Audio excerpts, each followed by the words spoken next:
السلام علیکم۔ امید ہے آپ سب خیریت سے ہوں گے۔ آج میں آپ کو بتاؤں گی حضرت یونس علیہ السلام کے بارے میں۔ حضرت یونس علیہ السلام اللہ تعالیٰ کے نیک نبی اور پیغمبر تھے۔ حضرت یونس علیہ السلام شہر ننوا میں پیغمبر بنا کر بھیجے گئے۔ آپ لوگوں کو ہدایت کرتے، نیکی کی طرف بلاتے اور برے کاموں سے روکتے۔ آپ قوم سمود کی طرف بھیجے گئے۔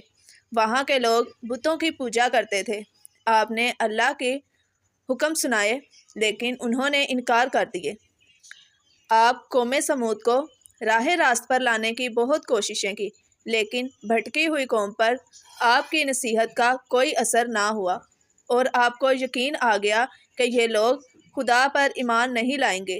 آپ مایوس ہو کر چلے گئے اور قوم سمود کی تباہی اور بربادی کی بد دعا کرنے لگے اور اس سرزمین سے نکل پڑے۔ چلتے چلتے دریائے فرات کے کنارے پہنچے تو دیکھا ایک کشتی کنارے پر لگی ہے، لوگ اس میں سوار ہو رہے ہیں۔ دیکھا دیکھی آپ بھی اس کشتی میں سوار ہو گئے۔ کشتی لوگوں سے بھر گئی اور اپنی منزل کی طرف روانہ ہو گئی۔ سمندر پرسکون تھا، آسمان بھی صاف تھا، مسافر سکون سے بیٹھے ہوئے تھے۔ جب کشتی سمندر کے بیچ میں پہنچی تو آسمان پر سیاہ بادل اٹھ کھڑے ہوئے، پھر ہوائیں چلنے لگی۔ کشتی میں بیٹھے ہوئے مسافروں نے کہا کہ ہمیں لگتا ہے کہ کشتی میں کوئی گناہ گار آدمی بیٹھ گیا ہے جس کی وجہ سے کشتی ایسے ہو رہی ہے۔ ہمیں اس گناہ گار آدمی کو کشتی سے نکالنا ہوگا تاکہ کشتی صحیح سلامت اپنی منزل تک پہنچ سکے۔ اس پر حضرت یونس علیہ السلام کھڑے ہو گئے اور کہا، میں ہی وہ گناہ گار آدمی ہوں، مجھے کشتی سے نکال دو۔ پھر سب لوگوں نے کہا، نہیں، یہ کوئی فرشتہ معلوم ہوتا ہے جس نے اپنی غلطی مان لی ہے، یہ کوئی گناہ گار انسان نہیں ہے۔ مسافروں نے تجویز کیا کہ قراندازی کی جائے گی، جس کا نام پرچی پر نکلے گا اس کو کشتی سے نکال دیا جائے گا۔ قراندازی ڈالی گئی، حضرت یونس علیہ السلام کا نام نکل آیا۔ اس بات سے لوگ اطمینان نہ ہوئے۔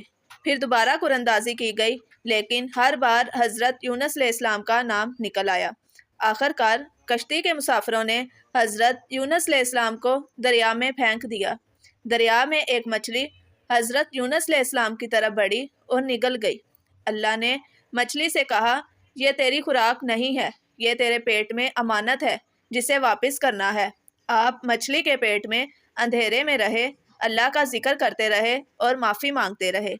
اللہ نے آپ کی پکار سن لی، آپ مچھلی کے پیٹ میں محفوظ رہے۔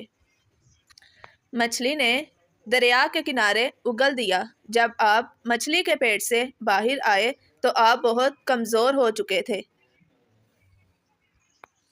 اللہ تعالیٰ کے حکم سے ایک بیل دار درخت اگ آیا، پودے کی بیل سے سایہ آ گیا۔ آپ سائے تلے بیٹھے رہے اور اللہ کا شکر ادا کرنے لگے۔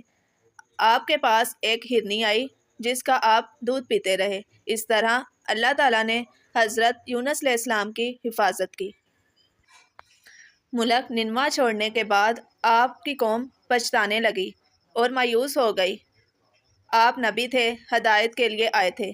لوگوں نے اللہ سے معافی مانگی اور حضرت یونس علیہ السلام کی آمد کا انتظار کرنے لگے۔ لوگوں نے اقرار کیا کہ ہم اللہ پر ایمان لائے اور اس بات پر بھی کہ یونس علیہ السلام اللہ کے نیک نبی اور پیغمبر ہیں اور آپ کے لائے ہوئے پیغام پر یقین رکھتے ہیں۔ حضرت یونس علیہ السلام کی تصدیق کرتے ہیں اور قوم کے لوگ ایک دوسرے سے کہنے لگے، اگر یونس علیہ السلام ہمارے درمیان آ جائیں تو ہم سب گناہوں کی معافی مانگ لیں گے۔ اللہ نے حضرت یونس علیہ السلام کو حکم دیا اور حضرت یونس علیہ السلام دوبارہ اپنی قوم کی طرف لوٹ گئے۔ قوم میں خوشی کا اظہار کیا۔ آپ علیہ السلام کی آمد پر اللہ کا شکر ادا کیا۔ واپس آ کر حضرت یونس علیہ السلام نے دوبارہ اللہ کی تبلیغ شروع کر دی اور ہدایت دینے لگے کہ برے کاموں سے دور رہو، ضرورت مندوں کی مدد کرو، بھوکھوں کو کھانا کھلاؤ،